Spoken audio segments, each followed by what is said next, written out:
Tapi ST dia tak benarkan kalau dalam rumah tak boleh pakai kabel aluminium. Memang wajib pakai copper punya kabel. Tak boleh pakai aluminium lah.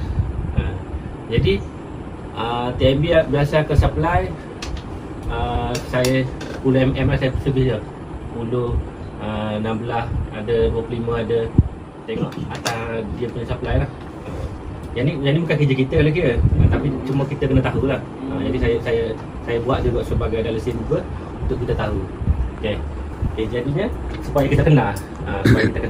Dekat meter TNB dia ada 3 benda ni lah. 1 meter, yang kedua dia ada cutout. Cutout ni dia ada view. Ni dari dia. Kalau kita tengok dari dia ada view. Dari side dia ni, yang ni kalau tengok 63M. Okey. Meter TNB.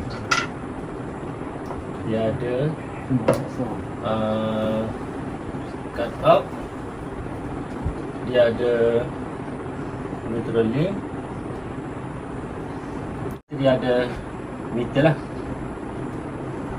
Okey. Cutout ni dia ada 2 je. TNB kalau single phase dia akan bagi supply satu 32M, atau kalau lebih daripada ni dia akan bagi 63M lah. Ni M ni simbol untuk current. Jadi kalau ada masalah dekat bahagian ni, call je TNB 154 54. Ni siapa-siapa pun boleh call, tak ada masalah. Owner rumah pun boleh call, tak ada masalah. Jadi yang mana berkaitan dekat meter TNB dan sebelum tu semua hak TNB. Jadi tengok ada kabel servis bocor ke, leakage ke, terbakar ke, telefon je TNB. Macam tu. Okey. Jadi fungsi cutout ni yang saya cerita tadi dia ada 2. Fungsi dia satu untuk overload. Overload ni dipanggil beban lampau. Okey, contoh TNB bagi 32M. Masa penggunaan biasa owner rumah pakai kurang daripada tu, maksudnya 25M je. Okey. Jadi tiba-tiba hari tu keduri. Waktu dia tambah ekor apa macam ni.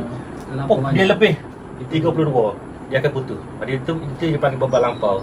Ataupun bahasa orang putih overload lah. Overload. Okey, jadi dia akan putus. Itu fungsi cutout ni. Okey, satu lagi fungsi dia bila dia ada short circuit. Short circuit live dengan neutral, contoh wire live dengan neutral dia luka. Okey. Wire live dengan neutral dia luka.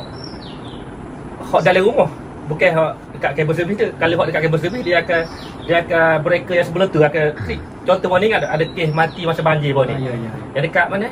Dekat kabel servis. Pasir putih ke mana? Pasir mat. Pasir mat 3 beradik tu. Ingat tak? Dia kata kabel servis bocor tak? Okey, saya rasa lah, andai saya macam ni.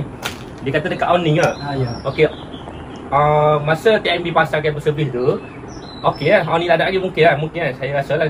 Itu bila orang biasa, orang nak tambah owning kan, dia pun tambah je owning. Jadi kabel servis duduk atas tu. Bila lama-lama, angin mari, hujan panas, dia gesek.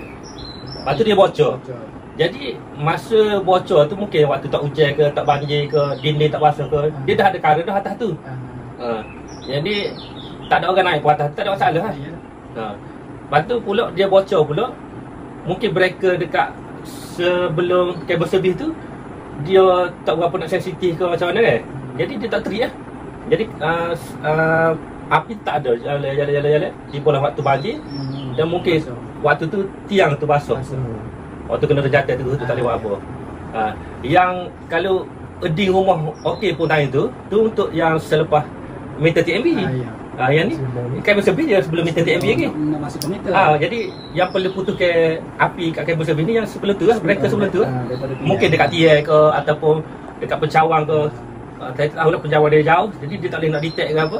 Dekat tiang tu dia mungkin M dia tinggi ke apa kan. Saya tak tahu macam mana. Tapi saya rasa andai macam tu sebab dia bocor. Tu bahaya.